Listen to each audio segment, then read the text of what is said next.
2011 में चलती ट्रेन से मुझे कुछ बदमाशों ने, मैं वॉलीबॉल चैंपियन भी रह चुकी हूँ, 2011 में चलती ट्रेन से मुझे बदमाशों ने एक गोल्ड चेन पहनी थी, चलती ट्रेन से मुझे उठा के बाहर फेंक दिया था। लखनऊ से दिल्ली आ रही थी मैं।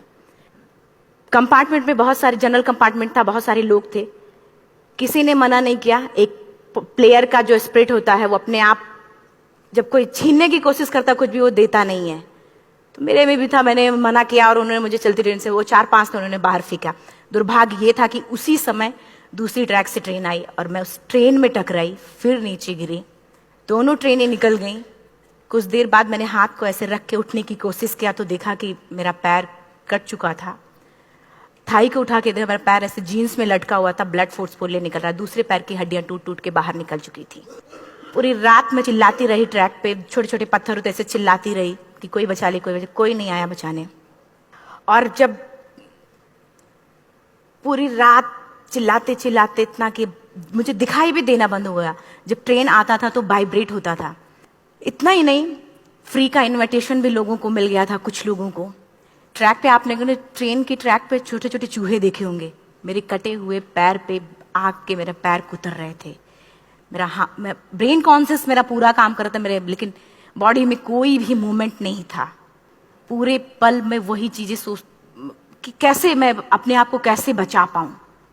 लेकिन करीब पूरी रात ऐसे बीता। सुबह गांव वालों ने मुझे बरेली डिस्ट्रिक्ट हॉस्पिटल यूपी में है, वहां पे हुआ था ये। सुबह गांव वालों ने मुझे उठाया, डिस्ट्रिक्ट हॉस्पिटल ले जाके रखा। तो फार्मासिस्ट, डॉक्टर, सीएम, जितने लोग थे आपस में बातें कर रहे, अरे हमारे पास तो एनेस्थीसिया नहीं है, ब्लड नहीं है, इसका इलाज शुरू करें तो हम कैसे करें। मुझे भी नहीं दिखाई तो नहीं, लेकिन मेरा सुनाई दे रहा था सब कुछ। वहां पे कहां से हिम्मत आई मुझ में, मुझे भी नहीं पता। मैंने बोला वहां पे कि सर जब मेरा पूरा पैर कटा, तब मैंने इतनी देर रेलवे ट्रैक पे थी, मैं उस चीज को बर्दाश्त किया, तो अभी तो आप मेरे अच्छे के लिए मेरे पैर काटेंगे। शायद आपको यकीन नहीं होगा, या फिर कभी आप लोगों ने ये चीज नहीं देखी, कोई डॉक्टर या फार्मासिस्ट अपना ब्लड दे के किसी पेशेंट को बचाया। मेरी इस बात को सुनने के बाद वहां के डॉक्टर और फार्मासिस्ट दोनों ने एक एक यूनिट ब्लड दिया और मेरे पैर को बिना एनेस्थीसिया अलग कर दिया गया। आज भी मैं उस दर्द को महसूस करती हूँ।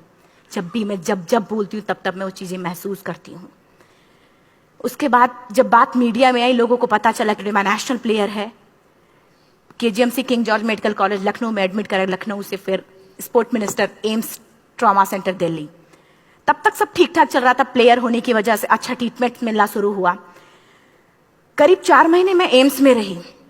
एम्स में रहने के बाद जब मैं थोड़ा ठीक हुई, करीब 25 दिन बाद जब ठीक हुई, न्यूज़पेपर में गोल गोल लिख के अरे अरुणिमा के पास टिकट नहीं था, अरुणिमा ट्रेन से कूद गई।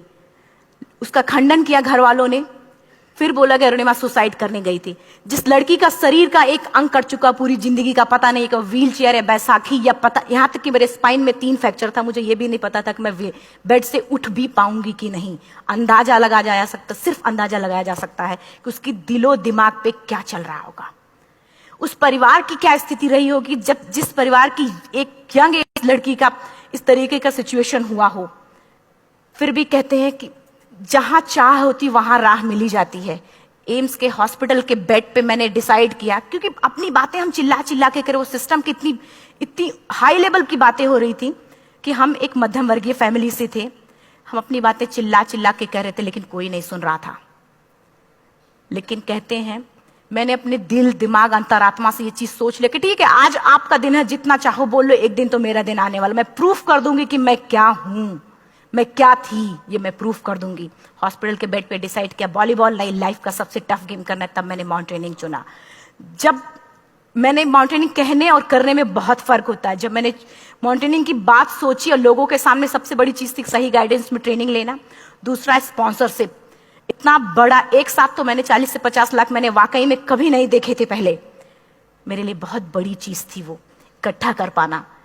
जब मैंने लोगों के सामने रखा कि मैं माउंटेनिंग करना चाहती हूँ, एवरेस्ट के लिए मुझे ट्राई करना है, हर किसी ने मुझे बोला कि क्या है, पागल हो चुकी हो क्या, तुम्हारा दिमाग खराब हो चुका, तुम कभी नहीं कर सकती माउंटेनिंग।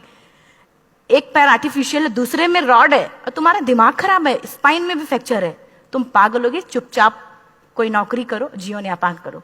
क्योंकि लोगों का सबसे बड़ा प्रॉब्लम ये होता है, लोग फिजिकल देखते, पैरों को मेरी अंतरात्मा में क्या चल रहा था वो तो किसी को पता ही नहीं था। मुझे लगता है कि आज यहाँ पे मैं भी सुबह से देख रही हूँ, इतने अच्छी अच्छी चीजें मैंने सीखी यहाँ पे। बहुत बड़े बड़े स्पीकर को शायद आप लोगों ने भी सुना। आज मैं भी आपको यहाँ पे चाहे जितना मोटिवेट करूं, चाहे जितना चीजें मैं बताऊं, लेकिन मुझे लगता है सबसे बड़ा मोटिवेटर कौन होता? आप खुद। जिस दिन किसी भी लक्ष्य के प्रति आपकी अंतरात्मा जाग गई, आपको कोई नहीं रोक सकता उस लक्ष्य को पाने में। ये मैं किताब से बातें नहीं बोल रही हूं, ये मैं एक एक पल मैंने ये मैं कोई भी किताब की बातें नहीं, एक एक पल आज जो मेरा 26 साल का एक्सपीरियंस है वो मैं बता रही हूं सिर्फ आपको। उसके बाद किसी तरीके से मैनेज किया मैंने। भाई साहब, मेरा परिवार मेरा बैकबोन था। परिवार ने मुझे, भाई साहब ने मुझे कहा कि मैडम बछेंद्री पाल जिन्होंने 1984 में एवरेस्ट समिट किया, उनसे मिलते हैं, वो जरूर कुछ ना कुछ करेंगे। हॉस्पिटल से निकलने के बाद मेरे राइट लेग में स्टिचेस लगी थी। मैंने डायरेक्टली घर जाने की बजाय, जब लोग ये सोचते कि मुझे अपना जीवन यापन कैसे करना है, जब लोग ये सोचते हैं कि मुझे अपनी जिंदगी के, मेरे दिमाग में सिर्फ 2 चीजें चल रही थी, मुझे इनका जवाब कैसे देना है और एवरेस्ट समिट कैसे करना है। फर्स्ट तुरंत गए बछेंद्री मैम के पास। जब मिले, मैम ने फर्स्ट टाइम जब मुझे देखा तो उन्होंने कहा, अरुणिमा, उनकी आंखों में आंसू आ गए। उन्होंने बोला, अरुणिमा, तूने ऐसी हालात में एवरेस्ट जैसे दुरूह पहाड़ के बारे में सोचा तो तूने अपने अंदर तो एवरेस्ट फतह कर लिया, अब तो सिर्फ लोगों के लिए। मेरे परिवार को छोड़ के बाहर की पहली ऐसी महिला थी जिन्होंने मुझ पे भरोसा किया था कि हाँ अरुणिमा, तुम कर सकती हो। मेरे लिए वही बहुत बड़ी चीज थी।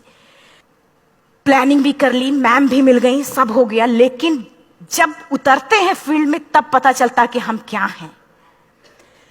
रोड हेड से मैं पहुंच गई। मैडम ने कहा कि ठीक है, तुम्हारे कहने, तुम्हारे सोचने से कुछ नहीं होगा अरुणिमा, प्रूफ करो कि कर सकती हो। मैंने कहा बस एक मौका चाहिए मुझे। वाकई में जब मैं माउंटेन में पहुंची, रोड हेड से बेस कैंप लोगों को 2 मिनट लगता था, मुझे 3-3 घंटे लगते थे, क्योंकि मेरे राइट लेग की हड्डियां भी नहीं जुड़ी थी। लेफ्ट मेरा आर्टिफिशियल लग चुका था, लेकिन स्टंप एकदम रेड, उसका मतलब घाव एकदम नए थे।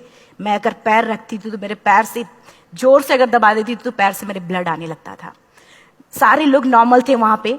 हर कोई ये बोलता कि एक पीक के लिए जाते थे तो हर कोई मुझे ये बोलता कि अरुणिमा, तुम धीरे धीरे आओ। मेरे दिमाग में हर बार यही बात चलती थी कि क्या है, मैंने एवरेस्ट का प्लान किया, मैं इनके बराबर भी नहीं चल पा रही हूं। खुद से संकल्प लिया कि कोई बात नहीं, एक दिन ऐसा आएगा कि मैं इनसे पहले जाऊंगी।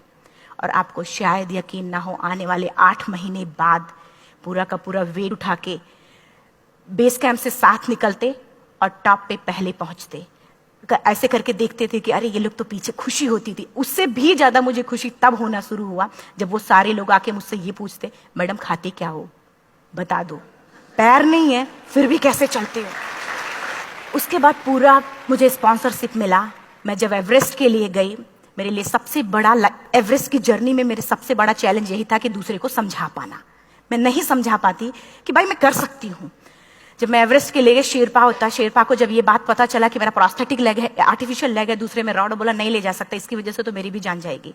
मैडम ने, हमने सबने कन्विंस किया किसी तरीके से। मन वाकई में जो टीवी में हम और उसमें फोटोज में देखते हैं, ब्लू और ग्रीन आइस, हिला देने वाला होता। जितना सुंदर दिखता उतना ही हिला देने वाला होता। जब मैं, हमारे ग्रुप में 6 लोग थे, रॉकी एरिया तक मैं सबसे पहले थी, लेकिन जैसे ही मैं ग्रीन और ब्लू आइस में गई, मेरा आर्टिफिशियल लेग स्लिप कर जाता था। फ्रंट पॉइंटिंग से, जब मैं फ्रंट क्रैम्पोन से फ्रंट पॉइंटिंग मारती थी, लेफ्ट से पेन होता था तब भी करते, लेकिन आर्टिफिशियल जैसे फ्रंट पॉइंटिंग मूव हो जाता, मेरा पैर ही मूव हो जाता था। शेरपा मुझे बोला नहीं हो सकता अरुणिमा, जबरदस्ती मत करो। मैंने कहा कुछ नहीं, ये मेरा पैर है, मैं जानती हूं कैसे चलेगा। फाइनली 1, 2 बार, 3 बार करने, 4 बार, 5 बार होल हो जाता था। आइस थोड़ा टूट के निकलता था तो मैं वहां पैर रख के जाती थी। कैंप 3 तक ठीक था, प्रॉपर एक्लेमेटाइज किया अपने आप। कैंप 3 तक जनरली गए। बात जब कैंप 3 के ऊपर की होती है, साउथ कोल समिट, अच्छे माउंटेनियर, अच्छे दिलेर के हौसले धरे के धरे तब रह जाते हैं जब अपनी आंखों के सामने किसी को मरता देखता है, और दिमाग में बात, जब जिसको डिसीजन मेकिंग, और जब दिमाग में बातें जब ये आने लगती हैं कि अरे जिस चीज के लिए हम जा रहे हैं उसी चीज के लिए आदमी मर रहा है, इसी चीज के लोग लिए मर चुके हैं। रात में क्लाइंबिंग, ज्यादा से ज्यादा माउंटेनिंग रात में की जाती है क्योंकि वेदर शांत होता है। जब मैं रात में निकली साउथ कोल से, कैंप 4 से, मेरी हेडलाइट जिधर ही हेडलाइट जा रही थी उधर ही डेड बॉडीज मुझे नजर आ रही थी। मेरे रोंगटे खड़े हो रहे थे, मुझे समझ में नहीं आ रहा था कि मैं करूं तो क्या करूं। इतना ही नहीं, मैं जिस रोप में थी उसी रोप में जब मैं आगे जा रही हूं और एक बांग्लादेशी, उनका हाथ हल्का हल्का ऐसे हिल रहा, मुंह से आवाज आ रही थी। मैं एक्सप्लेन नहीं कर सकती मुझे कितना डर लग रहा था। बार बार ये बार बार मन में आती, इसका ऑक्सीजन खत्म हुआ है, ये मर चुका है लास्ट सिचुएशन में, और हम कुछ नहीं कर पा रहे हैं, क्या करें। उसके बाद मैंने 10 से 15 मिनट सिर्फ मैं वहां खड़ी रही। मैंने सिर्फ इतना बोला कि अगर आप सभी में से सभी ने एवरेस्ट सबमिट कर लिया तब तो ठीक है, अगर नहीं सबमिट किया है मैं सबके लिए एवरेस्ट सबमिट करूंगी और जिंदा वापस जाऊंगी। क्योंकि जैसा हम सोचते हैं हमारी बॉडी उसी तरीके से जनरेट करना शुरू करती है। मैंने डेड बॉडी, क्योंकि जा ही नहीं सकते थे किनारे से, उसी रोप में वो एंकर है, डेड बॉडी को लांगी और लांग के जाना शुरू किया। हिलेरी स्टेप साउथ समिट के करीब जब मैं खुद पहुंची, मेरे शेरपा ने एक जोर से झटका मुझे दिया कि अरुणिमा वापस चलो, तुम्हारा ऑक्सीजन खत्म हो रहा है। हिलेरी स्टेप के बाद एवरेस्ट समिट है, थोड़ा चलने के बाद एवरेस्ट समिट है। अगर कोई आपसे ये बोले, आप अपने टारगेट के इतने करीब हो, अगर कोई आपसे ये बोले कि अरुणिमा वापस चलो, कैसा लगता है। मैंने भी यही बोला, सर क्या बोल रहे हो आप, मैं नहीं जाऊंगी वापस। बोला अरुणिमा जिंदगी रही दोबारा ट्राई करना और एवरेस्ट समिट हो जाएगा दोबारा तुम्हारा। मैंने कहा नहीं, ये आप जिंदगी में गोल्ड चांस बार बार नहीं आते, लाइफ में कभी कभी आता है, ये आपके ऊपर आता, आप उसको पकड़ के रखते हो या फिर छोड़ देते हो। मैं अपना गोल्ड चांस कभी नहीं, क्योंकि मैं जानती थी मुझे स्पॉन्सरशिप बहुत मुश्किल से मिला, एक बार अगर मैं छोड़ देती दोबारा मुझे कभी नहीं मिलता। मैं बहुत अच्छी तरीके से जानती थी। मेरा फाइनली मुझे बछेंद्री मैम ने भी एक बार बात समझाई थी, मेरी माँ ने मुझे एक बार बताया था कि लाइफ में कभी कभी सिचुएशन ऐसी आती है जब सिर्फ आप अकेले होते हो, डिसीजन सिर्फ आपको लेना होता है।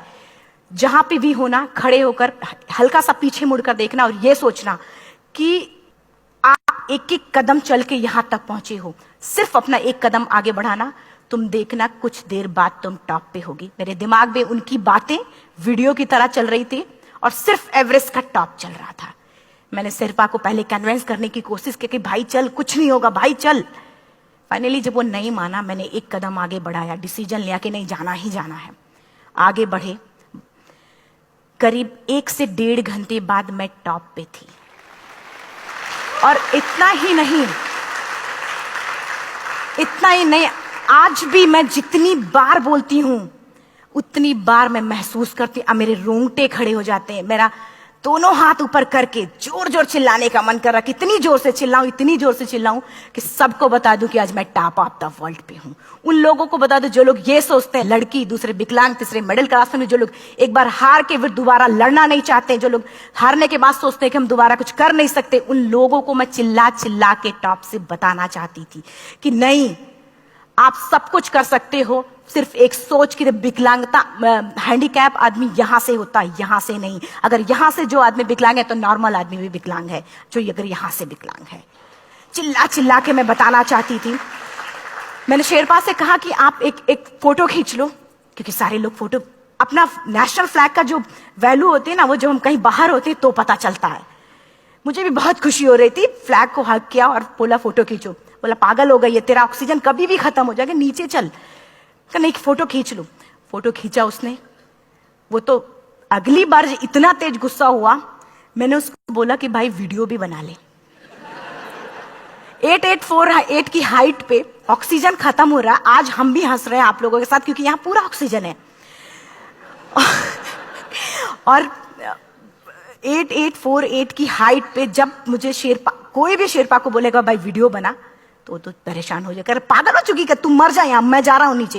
मैंने कहा नहीं, कुछ नहीं होगा, आप बनाओ वीडियो। किसी तरीके से मन में 4-5 पेयर बैटरी रख के लेके गई कि डिस्पोजल कैमरा, एक अलग कैमरा, की मतलब एक नहीं काम करेगा तो दूसरा करेगा, प्रॉपर प्लानिंग से। शायद आप लोग भी सोचो कि वाकई में लड़की को इतना बड़ा रिस्क लेने की क्या जरूरत थी, कि जिंदगी कभी भी जा सकती थी इसकी। लेकिन मैंने वो रिस्क लिया क्यों? क्योंकि मैं चाहती थी, कहीं ना कहीं से मेरे भी दिमाग में ये बात आ चुका था कि मैं जिंदा वापस ना जाऊं।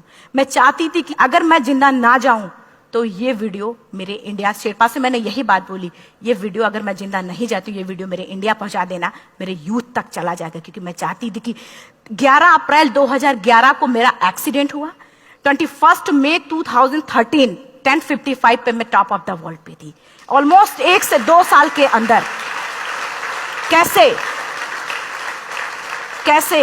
यहां से मैंने ये चीज, मैंने कभी भी कामयाब होने के, मेरी वो जिंदगी बन चुकी थी, मेरा जुनून बन चुका था, मेरा पैशन मेरा जिद बन चुका था। वो मेरा सोते उठते बैठते सिर्फ मुझे एवरेस्ट दिखाई जाए। और मुझे लगता है किसी को भी अगर अपना लक्ष्य पाना है, यहां से अगर वो पागलपन जब तक नहीं आएगा तब तक नहीं होगा। वो फाइनली उसने वीडियो बनाया,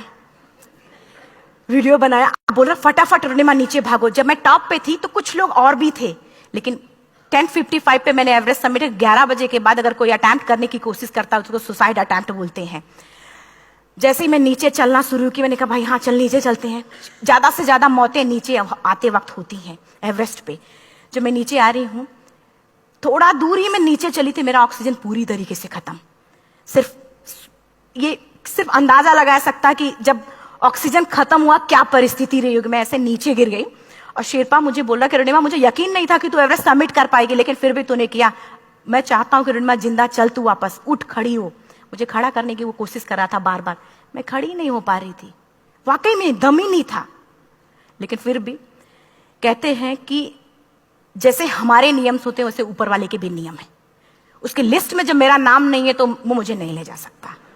अगर दूसरी चीज, मेरा कॉन्सेप्ट एकदम क्लियर हो चुका था। जब रेलवे ट्रैक पे मैं थी, रेलवे ट्रैक पे 7 घंटे में पड़ी थी, 49 ट्रेन अप डाउन हुई थी, तो मेरा कॉन्सेप्ट एकदम क्लियर हो चुका था। इसका मतलब है कि ऊपर वाले ने अगर मुझे कुछ बचाया है तो कुछ ना कुछ इतिहास रचने के लिए बचाया है। मैंने पॉजिटिव तरीके से सोचा। और उसी समय एक ब्रिटिश क्लाइंबर नीचे से ऊपर आ रहा था और उसके पास 2 ऑक्सीजन, तो उसने एक को वहीं फेंका और दूसरे को लेके नीचे जाना शुरू किया क्योंकि वेदर खराब था। मेरा शेरपा मुझे एंकर किया और जाने लगा नीचे, और वो फटाफट उसको लेके आए, मुझे लगाया। उसने बोला अरुणिमा तू बहुत लकी है कि तुझे यहाँ पे ऑक्सीजन मिला है। वाकई में ऊपर वाला भी चाहता है कि तू जिंदा रहे। वो मुझे बार बार लकी लकी बोल रहा था। शायद आप लोग में से भी कोई होगा कि जो लक और भाग्य जैसी चीजों पे भी यकीन करता हो, या पता नहीं भी।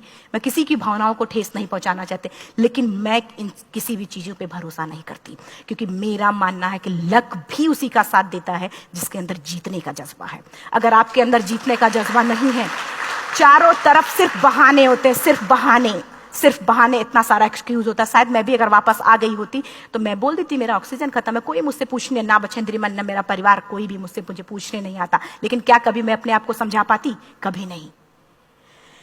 फाइनली जो भी था, लक भाग्य किस्मत में नीचे आ रही थी, बहुत खुश थी। माउंटेन, डेड बॉडीज, मेरा शेरपा, ये लोग थे। मैं किसी से शेयर भी नहीं कर पा रही थी कि अरे मैंने एवरेस्ट सबमिट किया, किसी से शेयर भी नहीं कर पा रहे थे।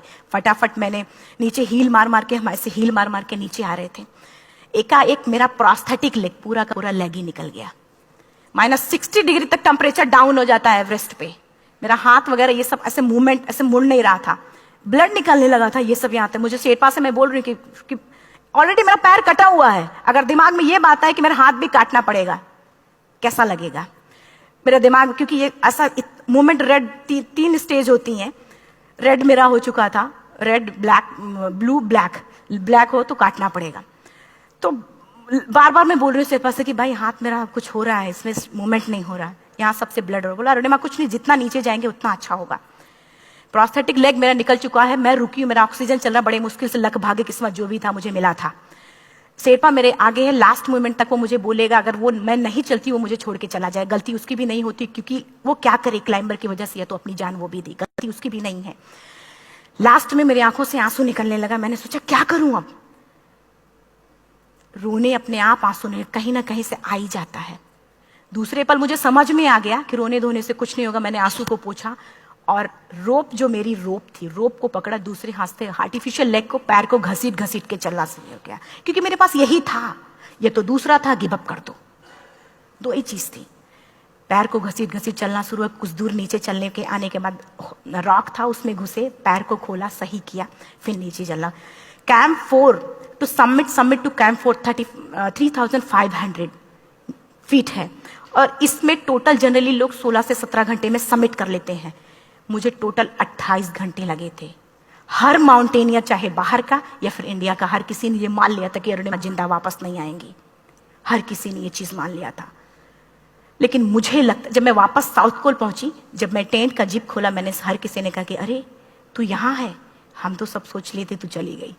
हर किसी ने ये बोला था। फिर सब खुशी मना रहे थे हम सब। देखिए, ये सब बताने का मेरा सिर्फ एक मकसद था कि सब कुछ हम में है, हम जैसा चाहें वैसा कर सकते हैं। ऑलरेडी टाइम हो चुका है। मैं एक चार लाइन की पंक्ति सिर्फ बोलूंगी।